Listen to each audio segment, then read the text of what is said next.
今見ていただいたサトバッドトゥルーね、これはもうあまりにも有名なブラックメタリカに入ってるんですよ。もう本当ジョー・エリオットとラズリーってなんかすごくいいんですよね。で特にもうデビューした頃のデフレパードをすごく高く評価していて、そういう2人の人間関係が分かって面白いと思いますが、まあ、デフレパードの今度のアルバムはとりわけ最近の多いマスターテープにオーケストラをかぶせて出すというのじゃ嫌だということで、一回自分たちのマスターテープを見直して音を抜くところは抜く、入れるところは入れるとして、とにかく全く新しいスタイルのオーケストラとの共演アルバムを作ろうと思った背景には、いずれデフレパード with オーケストラというコンサートをやろうという目的がね、背景にあるんじゃないかと思うんですよね。ジョー・エリオットのスペシャルインタビューをご覧ください。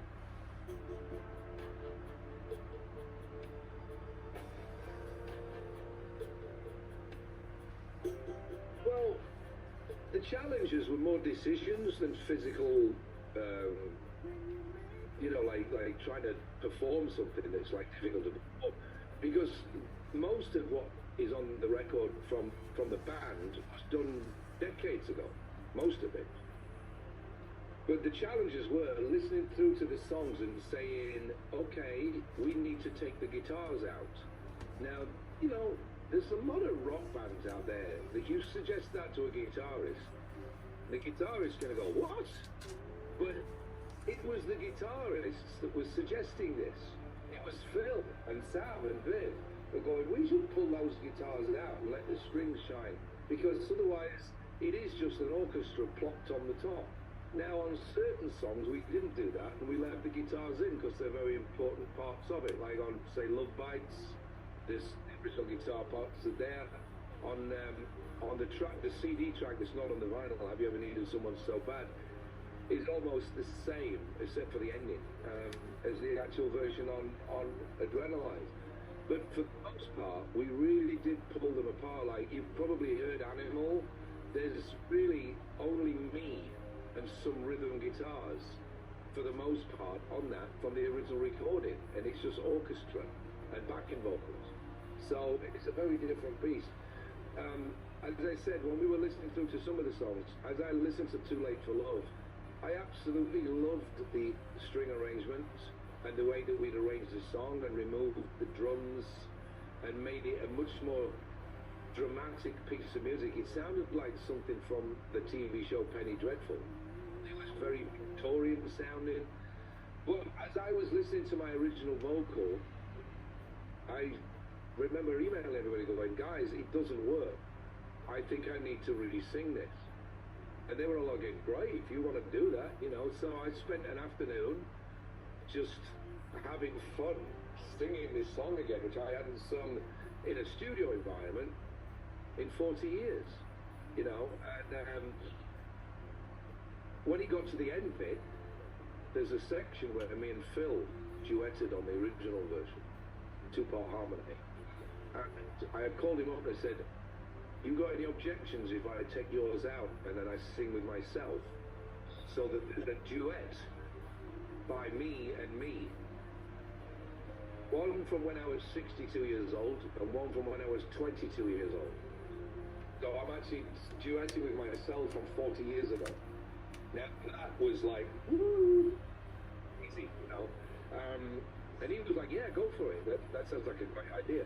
So those were small challenges, if you like. And then the big one, the really big one, was Pour Some Sugar on Me, which when we heard Eric's idea over the original song, we just all went, oh God, no, it's almost sounds comical. That's not going to work. And lucky for us, 24 years ago, I befriended a girl called Em Griner, who was singing backing vocals for David Bowie on the 1999 tour. And I was backstage at the Academy Club in Dublin, where David had just done a secret warm-up show. And Mark Platty, David's producer, saw me kind of near the VIP section. And he invited me in. And he said, you have to meet this girl that's singing backing vocals. She's a huge fan. And he introduced me to Em, and we got talking, and she just informed me that night. She says, I do a version of Sugar on the piano, kind of like Billie Holiday. And I sat there, jaw dropped, like, what?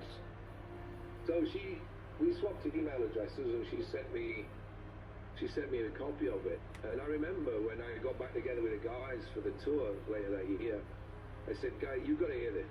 And I played everybody Emma's version of Sugar. And they were all like, wow, that is incredible, you know. And we never forgot it. She became a friend of ours. She sang on the Yeah album with us on a couple of songs, did some backing vocals. I've been working on an album with her, that just me and her together, for 15 years, but we have to keep sidetracking it because our day jobs get in the way. But Sav said, why don't we do it like M?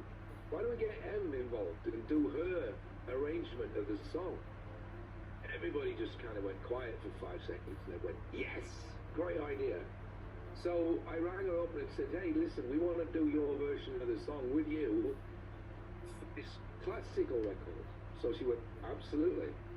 And we were actually going to use the original version until she says, no, I can do it better than that now. So she listened up at night, re-recorded a piano. It's just her voice and the piano. And so the actual version of the record is just her on piano, me and her singing it as a duet and an orchestra. There is literally nobody else in the band on it. So in that respect, it's a little bit like Yesterday by the Beatles. It is just Paul McCartney. There's no John Lennon, there's no George Harrison, but it's still the Beatles. That's what she's like on this record. And that is also, you know, that in itself is hats off to the rest of the band, because there wasn't a moment on this record where they went, well, I'm the drummer, I have to play on it, or I'm the guitarist, so my guitars have got to be in. It was all about the songs. For us, it's always the song wins. The song is the boss. And so when this was, once Eric had done a string arrangement for it, and he freaked out when he heard it, he thought, oh, this is just the best thing ever. It just adds a whole new dynamic to that record, and it is almost like a brand new song, because it's absolutely unrecognizable to the original. So that, I wouldn't say it was a challenge, but it was something that had to be dealt with. But it was a joy, you know. It was a challenge the same way that winning the FA Cup or something, or the World Cup is. You know, there's an effort goes into it, but there's a joy when you get through the other end and you won, you know. And we just took these opportunities to make the record as unique as we could possibly make it. Like I said, the biggest thing for us was not just having it sound like we've taken our greatest hits album and like a cake and then just lathered icing on top, make to change the recipe. We completely went in and changed the recipe.